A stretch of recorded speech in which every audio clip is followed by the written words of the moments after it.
Sergio Perez endured a disaster race in front of his home crowd at the Mexico Grand Prix. While the two Red Bull cars made a remarkable start and seemed to be flying, Perez utilized the slipstream from his teammate Max Verstappen. However, Perez's eagerness to secure the lead at the first turn led to a regrettable incident. He went wide in an attempt to pass Charles Leclerc, resulting in contact and him running off the track. Subsequently, he was forced to retire from the race, leaving his enthusiastic home fans deeply disappointed. This was a significant setback for Perez, as this race was meant to be his opportunity for redemption. To compound his disappointment, Daniel Ricciardo had a stellar race, finishing in 7th place. What lies ahead for Perez? Let's take a look.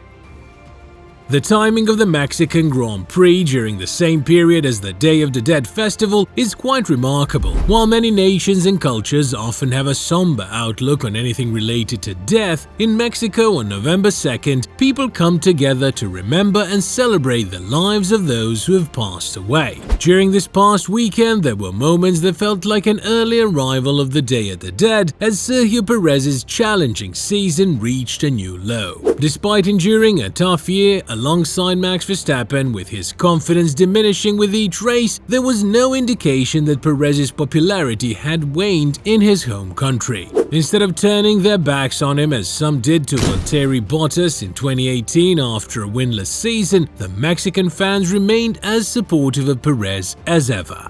They continued to show their support by rising to their feet, cheering and applauding every time he left the pits and drove by. They even chanted his name at the end of qualifying, a time when he needed it the most, despite being outperformed by Daniel Ricciardo in what seemed like a potentially terminal result for his future in the sport. It was truly inspiring and moving to witness a driver who had faced such intense scrutiny in recent months receive such a hero's welcome, especially considering that Perez is, by a significant margin, the most successful Mexican driver in the history of Formula One. The predicament was evident. Unlike his previous visits to this circuit as a Red Bull driver, Sergio Perez was in no condition to reciprocate the trust of the fans during this weekend's race. This has been the case for a while, to the extent that it seemed pointless to even ask the customary and tiresome question that precedes the Mexico Grand Prix: will Verstappen help Perez to win? Spoiler alert, no chance. Following a qualifying session where Perez was behind the very driver openly vying for his seat, Red Bull's attempts to emphasize that Perez was within 0.2 of Verstappen appeared empty. Then came the race start. Perez had an extraordinary launch, but spoiled it with one of his all-too-familiar misjudgments during a battle, resulting in his second did not finish in 4 races at the event that means the world to him. What made matters worse was Perez's explanation. He defended his reckless move by stating that he was tired of merely finishing on the podium here and felt compelled to go for the lead in front of his home crowd. This was a clear sign of a driver who was no longer thinking rationally. Even after these events, the fans who chose to remain in the grandstands greeted him with their usual warmth as he made his way to the pit wall to thank them, paying homage to another missed opportunity. Mexico still has faith in Perez, even if the rest of the world, including senior members of the Red Bull leadership, may no longer share that belief. There are no signs of improvement anymore, and there's a good chance that this weekend signifies the start of the end, a metaphorical death rattle of his Red Bull career. Perez is in a difficult situation, and it's time for the team to make a decision and end his suffering. It's safe to assume that Red Bull is quite eager to reunite Daniel Ricciardo with Max Verstappen as his teammate. However, justifying this decision seemed challenging, especially when Ricciardo struggled to outperform a driver of Yuki Tsunoda's caliber in his first 3 races back, particularly considering the uncertainty around his performance due to a hand injury. The early stages of Ricciardo's return raised more questions than answers, but this weekend provided the first real glimpse of the Daniel Ricciardo from the past, the one Red Bull bid farewell to at the end of 2018. It was the same Daniel they saw during the Silverstone test in the RB19 in July.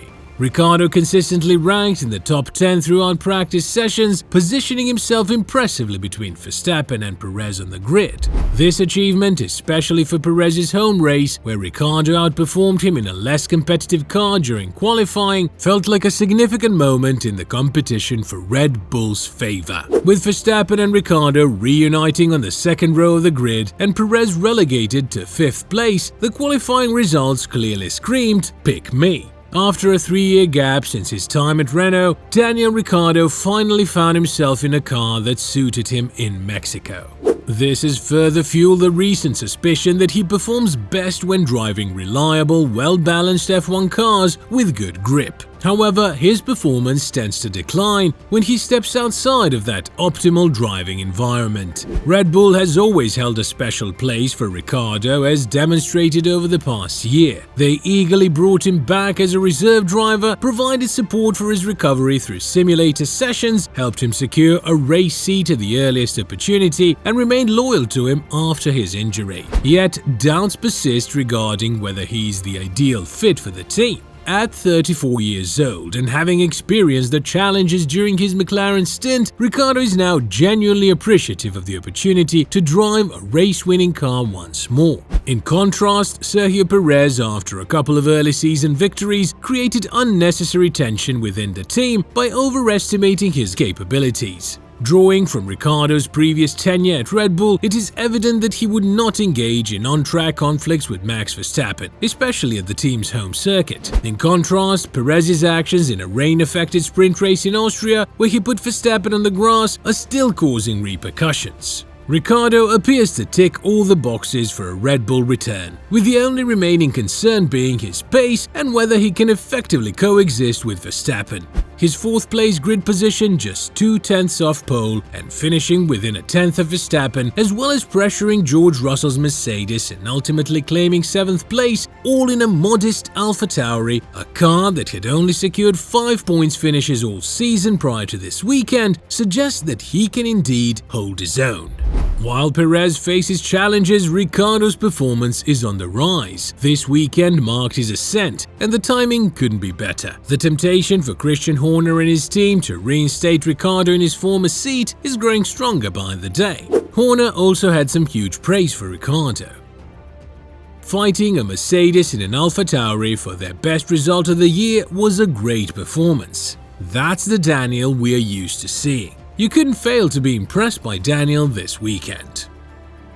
Max Verstappen comprehends why Perez attempted the move, but identifies one critical error in his approach. He acknowledges Perez's desire to perform well at his home Grand Prix, appreciating the ambition to secure a podium spot. Verstappen notes that upon reviewing the footage, there was potential for Perez to leave more room for the maneuver. Nevertheless, he understands the excitement and pressure of striving for a podium, even though it didn't pan out this time. Verstappen also mentions that during the race, he didn't have a clear view of the incident. He was primarily focused on his battle with Charles Leclerc and only later saw the race footage, which allowed for a more detailed assessment of the situation. Sergio Perez's situation is indeed unfortunate. After reviewing his onboard replay, it appears that he turned into the corner a bit early. However, it's essential to consider that he might not have been aware that the corner was 3 cars wide and Charles Leclerc couldn't provide him with enough racing space to avoid the collision. The contact between their cars was minimal, although it had catastrophic consequences. Unfortunately, the incident occurred at an unfavorable location, leading to one wheel riding over the other. Had Sergio allowed for a bit more space and taken a slightly wider line, he might have successfully passed Charles, which would have given him excellent exit speed to challenge Max for the first position in Turn 2. This would have undoubtedly been one of the most epic starts for a driver at his home Grand Prix in the history of Formula 1. What are your thoughts? Do you think Perez will drive for Red Bull next season, or is his fate already sealed? Let us know in the comments below.